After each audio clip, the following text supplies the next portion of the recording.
Hey everyone, welcome back for another deep dive. And today we're going to be getting into something that, well, let's be honest, a lot of us kind of dread. It's budgeting.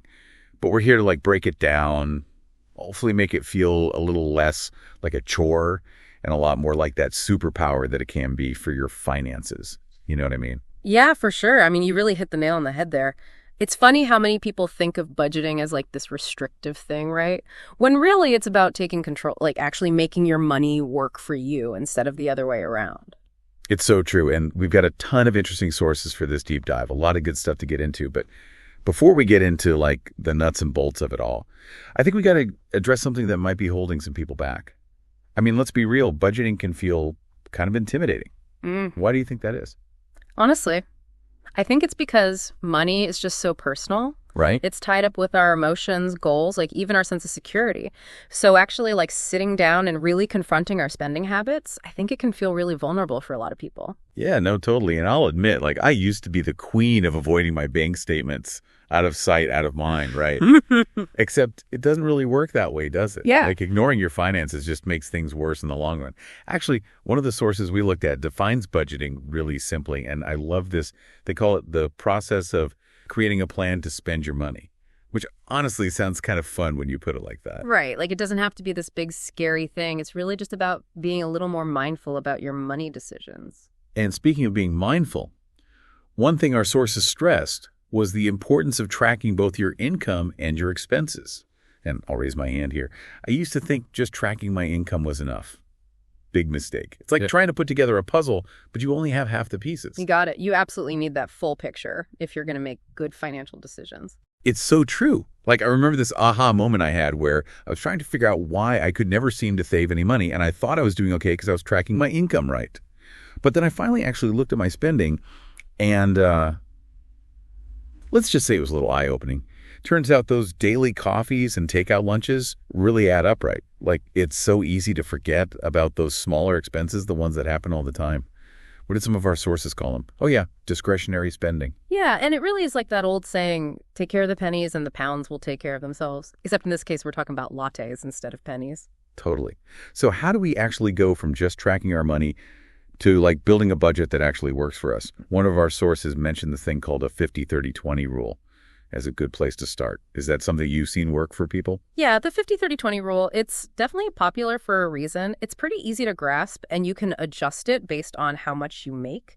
Yeah. Basically, it's about splitting up your after-tax income into three main buckets. So 50% of that goes towards your needs. Okay, so that's the essentials, right? Rent or mortgage, groceries, utilities, how you get to work, the stuff you absolutely need to survive. Exactly. And then you've got 30% that's allocated for your wants, which is where things get a little more interesting. This is for stuff like going out to eat, entertainment, hobbies, travel, the things that make life enjoyable. But that's where it can get kind of tricky, right?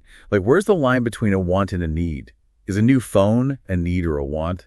Just hypothetically speaking, of course. Yeah, that's where you got to be really honest with yourself. It's about looking at your spending and figuring out what really matters to you.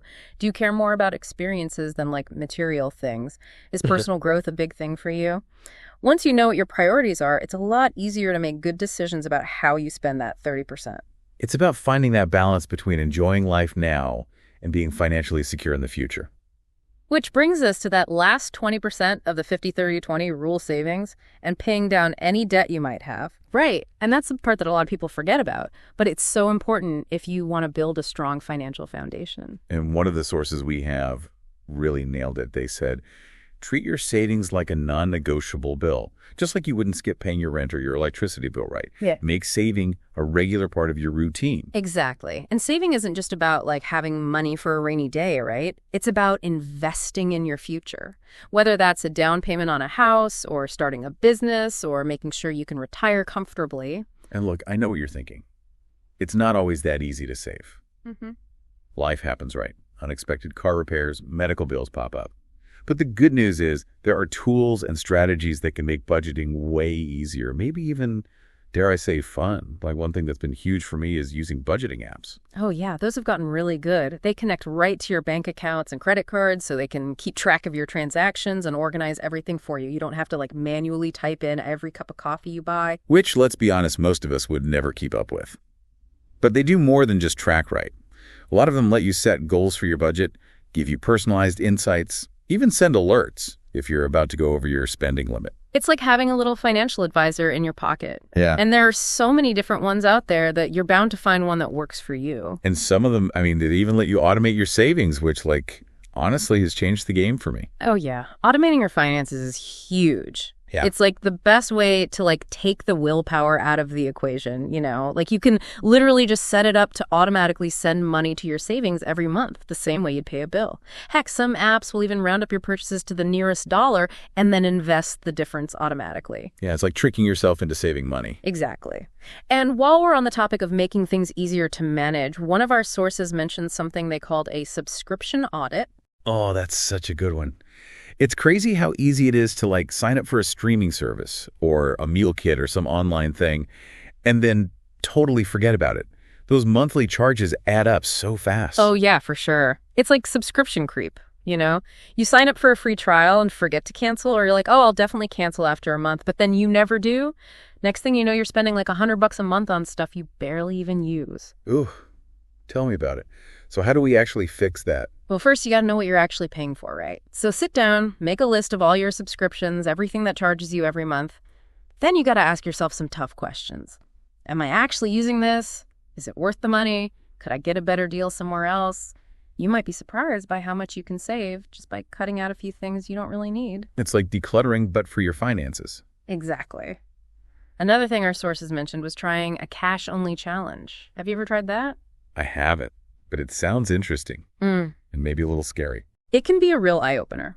Basically, you decide how much you're allowed to spend on like non-essentials each week. You know, eating out, entertainment, whatever. And then you take that amount out in cash, and once it's gone, it's gone. No more debit card, no credit cards. I can see how that would make you really think twice before buying something. It's a great way to break those impulse spending habits and actually start building a better relationship with money. You start to think, okay, is this thing I'm about to buy actually worth this much money? And you'd be surprised how creative you can get when you're trying to make your cash last. And there's something about paying with cash that just feels more real. Absolutely. And then don't forget about the little things, right? Like all those everyday savings opportunities that can really add up. Our sources were big on being a savvy shopper, which means like looking for deals and using coupons and comparing prices. Even just buying generic brands at the grocery store can make a difference. Yeah, every penny counts, right? You got it. And then one more thing that a lot of people forget about is taking advantage of employer retirement matches if you have them. Which seriously sounds too good to be true, but it's not. It's free money. Like if your job offers a retirement plan where they match what you contribute, you need to be putting in enough to get that full match. It's basically a bonus just for saving for your future. Talk about a no-brainer. Yeah. So to wrap things up today, I think the biggest takeaway is that budgeting doesn't have to be scary or restrictive. It's really about taking control of your money, making decisions that feel good, and finding what works for you. Exactly. It's about making your money match your values and your goals. And remember, it's not like a one-time thing. It's a journey. You're going to make mistakes along the way, but the important thing is to keep learning, keep making adjustments, and don't give up. Absolutely. So think about it. If you could wave a magic wand and make any financial goal happen, what would it be? Traveling the world, starting your own company, retiring early, whatever it is, let that be your motivation. Budgeting is just a tool to help you get there. It's time to take charge of your money and start building the future you deserve. And on that note, we'll see you next time. Happy budgeting, everyone.